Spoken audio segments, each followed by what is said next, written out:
everyone. This morning I'm going to go over a list. I'm planning on starting some seeds today. It's about 8 weeks before my last frost date, so that's a pretty good time. About 6 to 8 weeks is a pretty good time to start tomatoes and peppers and things like that do take a little bit longer of a time to get ready, or to get going, I guess I should say. I've got a list here. I'm not going in any certain order, so we'll just jump in. All right, first thing on my list, I have herbs. I do want to grow more herbs. I've got some books on the way. I just want to learn a little bit more about them and how to use them. But for right now, I just really enjoy cooking with some. A couple of them, like mint and basil, I really enjoy just having in my water, ice water to drink. So we'll just jump in with basil. I love basil, all different kinds of basil. My favorite probably is just the basic Genovese basil. I don't have it laying out here, but also new to me last year was mammoth basil, and it's just really big, leaves and everything. I'll take them and rip them up and put them in my water, and I just really enjoy it.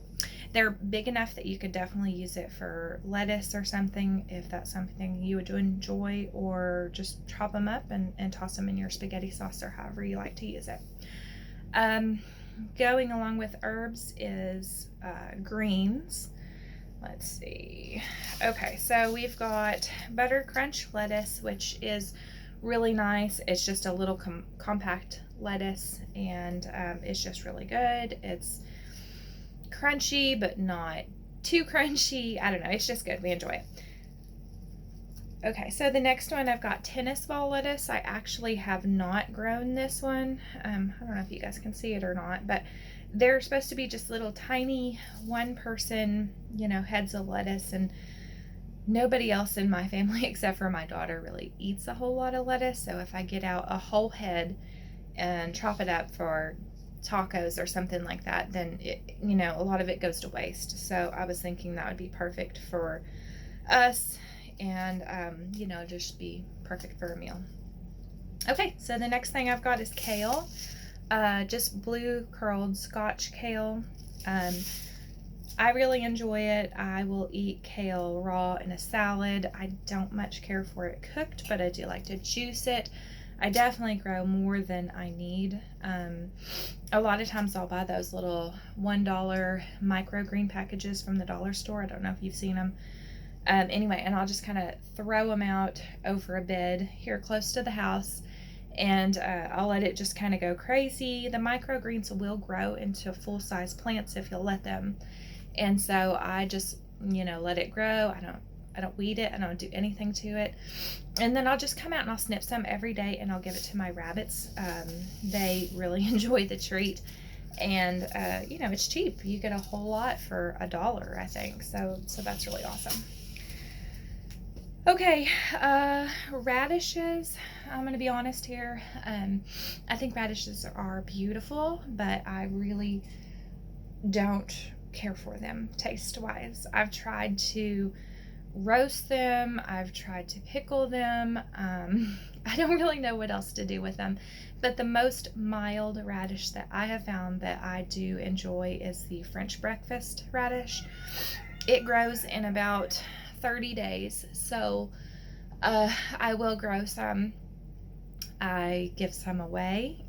My son's friend really enjoys them, and he asked me to plant some, so I plant some for when he's here to snack on, and I will eat them in little bits, on a salad, or my cat is on the greenhouse. Not good. Okay, anyway, going on. Next thing I've got on my list is melons.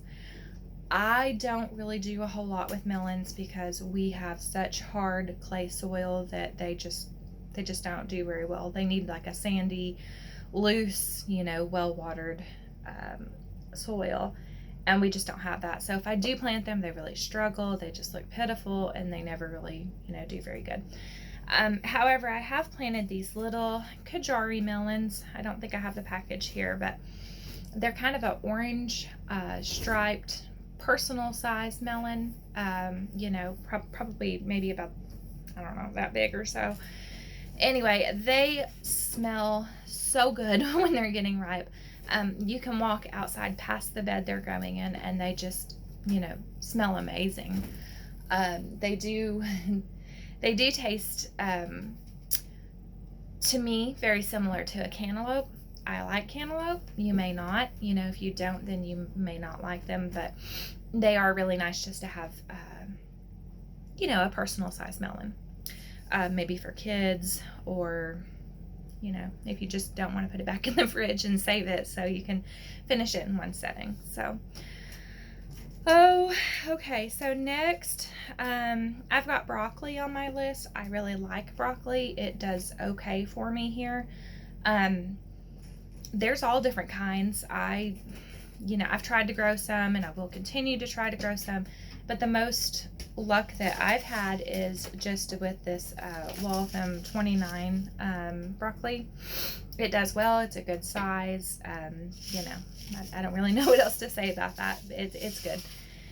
Okay, let's see, peas. Okay, so this year I'm going to try to grow some shelling peas.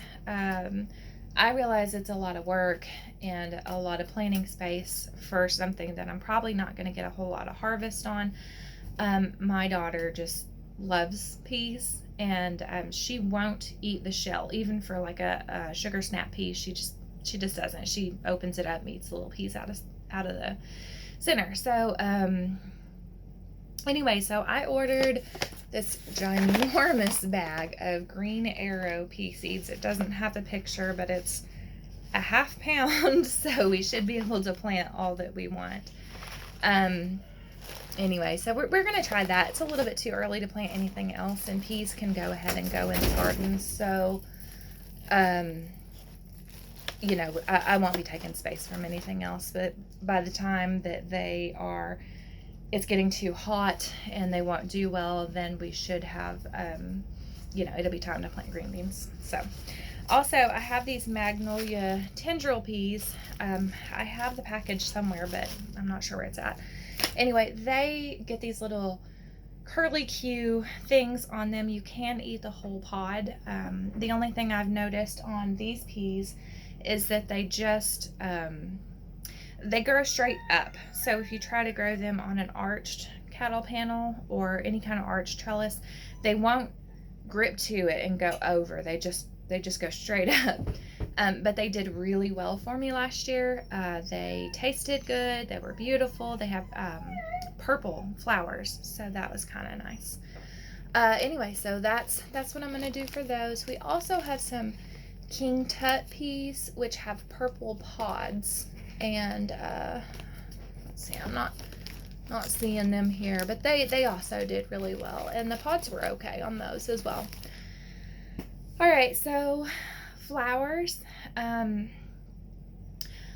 I have not branched out into flowers a whole lot. I've always mostly been a vegetable gardener, but this year I'm going to try.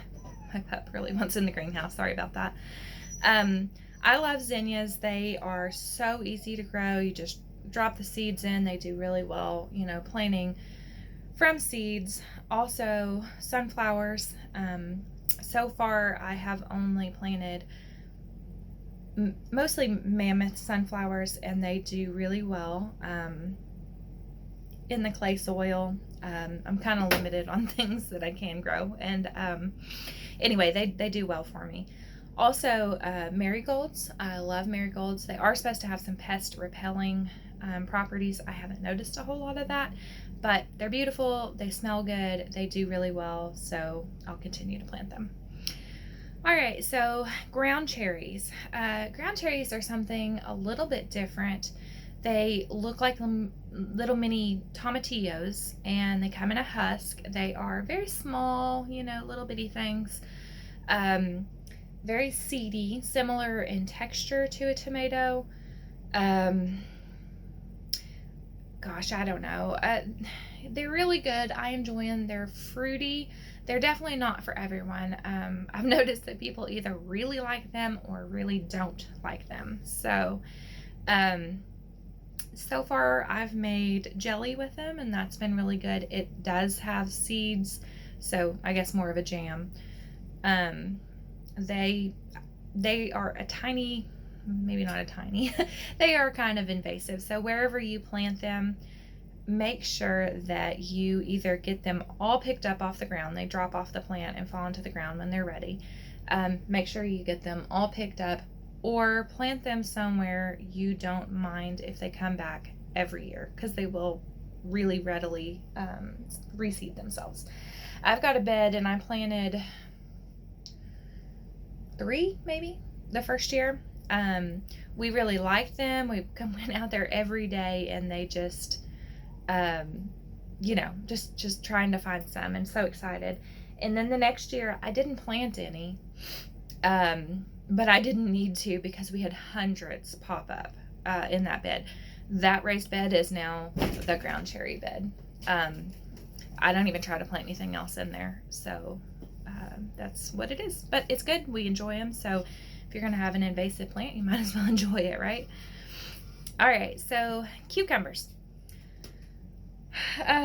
Going along with ground cherries, we also grow cucamelons, which I don't think I have those out here either, but they're little bitty tiny things. They are probably the size of the end of your pinky finger, and they look like a teeny tiny little watermelon, the green rind and everything, and they taste kind of like a cucumber, a little bit sour, like a lemony cucumber, I guess.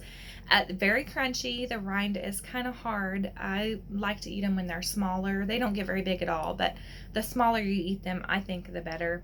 The bigger they get, the more crunchy they get, and I just don't like them as much that way. But they are really good. I've tried to make pickles with them. I didn't care for them that way. I think they're best just to eat fresh out of the garden.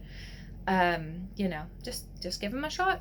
And those two also come back. Nothing like the ground cherries, but they will, self-seed if you leave them be.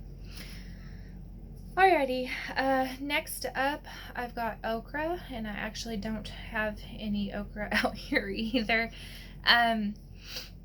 Clemson Spineless is probably my favorite. It's just a basic green okra that you're gonna pick up anywhere plants are for sale. It does really well for me. I don't really know what else to say about it. It's good. I enjoy okra fresh out of the garden. I snip it off and I'll just eat it out in the garden. Nobody else in my family really likes okra, so I don't know. They will eat fried okra, every now and then, but they want a whole lot of crispy fried okra rather than the actual okra. So it is what it is. I also like to grow the burgundy okra. It's like a real orange, kind of or not orange, I'm sorry, that's Jing. Red, a dark red burgundy okra, and it is, it's good. It's probably a little bit longer, a little bit skinnier, and it is what it is. It's beautiful, very pretty color. I am gonna grow that one again. There's several different kinds. I tried a pink okra last year. It was good. The taste didn't really wow me, but pink okra, that's pretty cool. So all right, so moving on to squash. We grow lots of Black Beauty, Ford Hook, zucchini. We really like zucchini, and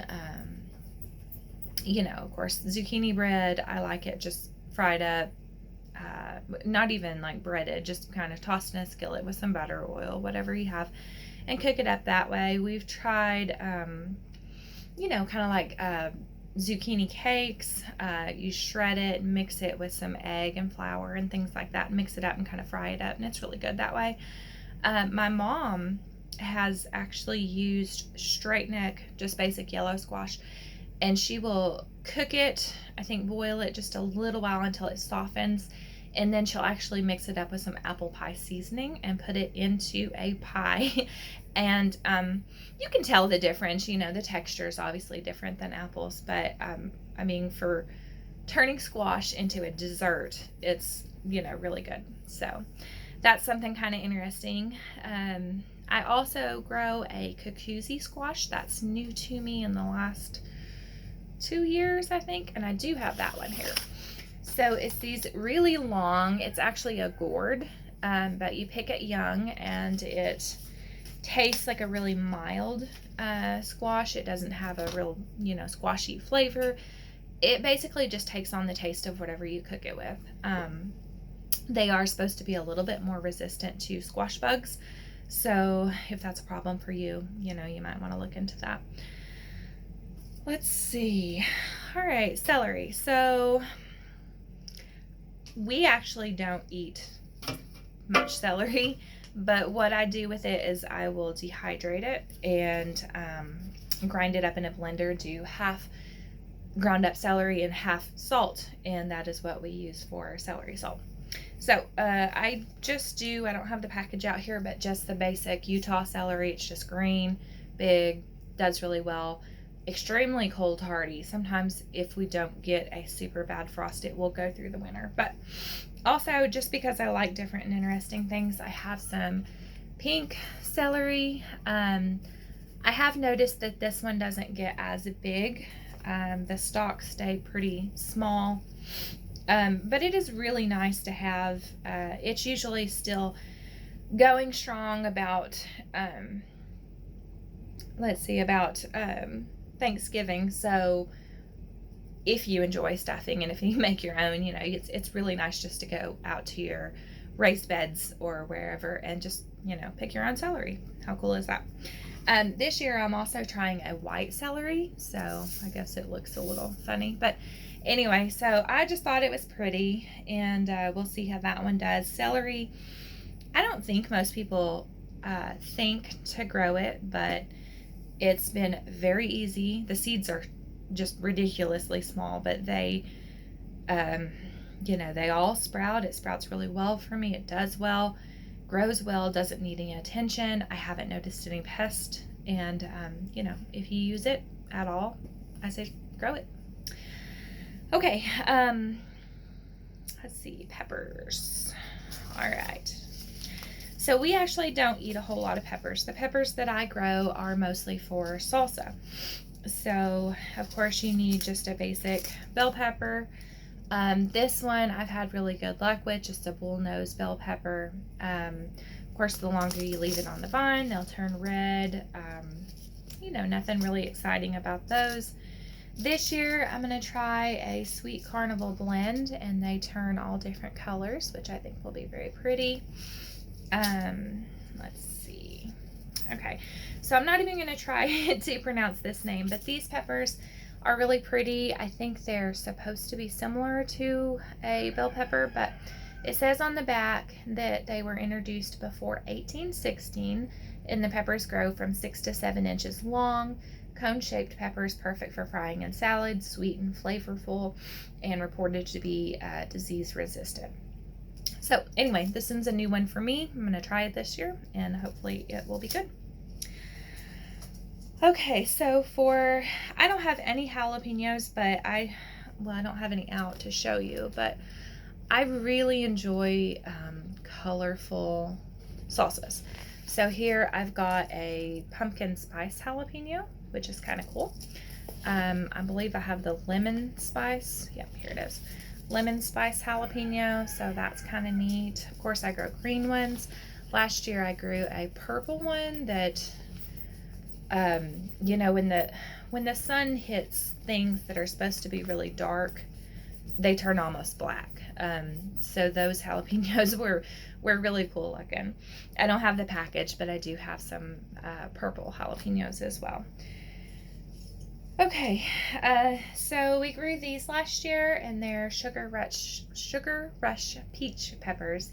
They are really, I thought they were kind of hot. We don't eat a lot of hot things, so they're probably not hot, but we're just, you know, kind of wimps as far as that goes. But they are beautiful. They're a peach color.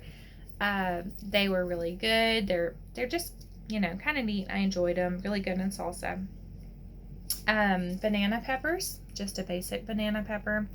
My daughter does lots of snacking on these. She loves them. You can pickle them. You can eat them fresh on sandwiches, you know, whatever you like to do with them. Okay, so the last two. Okay, so I got a phone call and got a little bit interrupted in my peppers. All right, so the last two peppers that I have here are grown mostly because they're really pretty. We have a fish pepper right here. It's got variegated leaves, just really pretty ornamental pepper. The peppers are also striped with green and in a lighter green yellow color. Anyway, they are hot, maybe similar to a jalapeno. I enjoy putting them, you know, in anything you want to add a little heat to, and they're just really pretty and really tasty. The next one, this one is a jigsaw pepper. I do believe it's sold mostly as an ornamental because it does have the variegation again, and actually there's a tiny bit of purple on the leaves this time. Tiny little peppers, teeny tiny, but they are really good, fairly spicy, just, you know, a beautiful plant. It's a little plant, so definitely it's not going to grow and overshade anything. It's a little low to the ground pepper plant, but that one is one of my favorites just because it's pretty. And now on to tomatoes. Tomatoes. I love tomatoes. I don't think I've met a tomato that I didn't like. But some of my favorites are this Dr. Not sure how to pronounce it, Witchy Wychie, something like that. These are a big orange yellow tomato, really good. These did really well for me. Let's see, the back says 1 pound glowing tangerine orange fruit, solid and smooth textured, tropical sweet taste, heavy yields, productive, and it absolutely was. I got a ton of these tomatoes and they were so good. I'm a sweet tomato person. I really enjoy the less acidic tomatoes. I like them all, but you know, for fresh eating on sandwiches, burgers, you know, things like that, I do prefer the yellow orange tomatoes. Okay, I also will grow the carbon tomatoes. It's kind of a darker red. A lot of people have heard of the what is it? Black Krim, things like that, Cherokee purples, and it's real similar to those. It did really well. It produced a lot for me. I kind of neglected my garden last year and it just, you know, kept going. So that's a win for me. I think those are great. Another one that I grew down the hill here in all the clay, it was a pink ox heart tomato, and it did really well. They are kind of a, you know, long heart type shape tomato, smooth skin, would be really good for processing.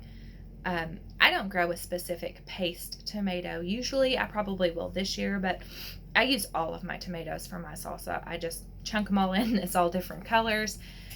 Sometimes Joe gets a little bit mad at me because it comes out looking a little bit not red, kind of a not a pretty color. We'll just leave it at that. Anyway, but it tastes good, and you know, we all eat it, and it's good. The mushroom basket tomato is another one that would be really good for fresh eating. It's a very fluted red tomato. I wouldn't want to process it because it is very fluted and it has all these little creases and stuff. It's very similar to this one except for it's red. Now I tried this one right here, this orange accordion, last year, and while it's beautiful, it did not do very well for me. Right as soon as it was getting ripe, it just, I don't know, it just had a lot of issues, and I don't think I ever got one that didn't have blemishes on it. So I'll definitely try it again because it's beautiful, and like I said, I kind of neglected things last year, so it definitely could have been my fault. But I like the fluted ones for fresh eating because, you know, when you cut it open, it's got all those little, you know, cloud-like shapes on it. Anyway, it's pretty. I like pretty things. So Okay, so we have a Black Beauty tomato. Uh, this one I think is a little bit, not like false advertising, but they don't they don't get this black. I think it's called anthocyanins that makes the fruit so dark, and that happens when the sun hits the fruit. So if you have a plant that still is very bushy and has lots of leaves, it's going to be red on the bottom and black more on its shoulders where the sun hits it. Now, if you have more of the tomato in the sun, it will be darker. Um, they're good. They're not my favorite, but they are really cool to look at. So I will continue to grow them. A new one to me this year is the giant crimson tomato. I ordered this one from M.I. Gardener. From my understanding, it was almost extinct. He had ordered some, I don't remember, I want to say they were like 80-year-old seeds off of Etsy stored in a shadow box, and he took them and sprouted them and essentially saved, the variety. He, saved his seeds and did that for several years and finally had enough to be able to release it and sell them. So I actually bought 2 of these, and they're 5 seeds per package, and I believe they were like $5. So really hoping that these do good because they were some expensive tomato seeds. But, if they do well, I will sell seeds, trade them, sell them, and it would be really cool to be a part of bringing back a seed variety that was almost extinct. So, all right, guys. Well, I have so many more seeds. I better get started planting some of these, but I have so much more. I've got, list and list, but if we sat here and went over them all day, we'd be here all day. Anyway, those are probably my go-tos, things that I will always grow. I love trying new varieties. Things that are beautiful, things that you wouldn't see in, your grocery store or maybe even your local farmer's market. Here is one more little thing that we're going to mention. Okay, so these are blue butterfly peas. It's a climbing flower. They are really cool. It's an edible flower. Actually, they can be used for a food dye, a natural food dye.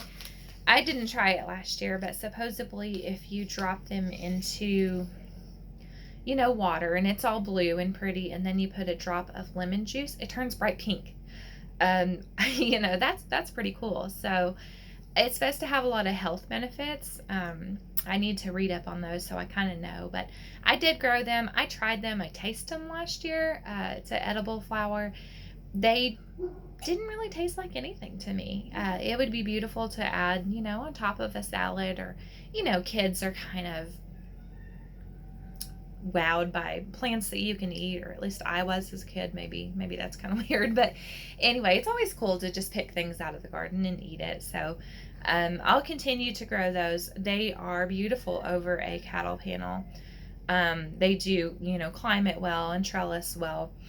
They also produce these little, it's called a blue butterfly pea. I don't have one to show you, but it will make like a little pea pod, and that's how the plant produces its seeds. Anyway, very cool. All right, well, that is pretty much everything I've got. I'm sure that our video is creeping up to be kind of long, but if you would share with me what you love to grow, your favorite things to grow, I would really like to know. I enjoy trying new varieties. Maybe we'll learn something and share favorites, and maybe we'll find a new one. Thank you so much for watching. Until next time.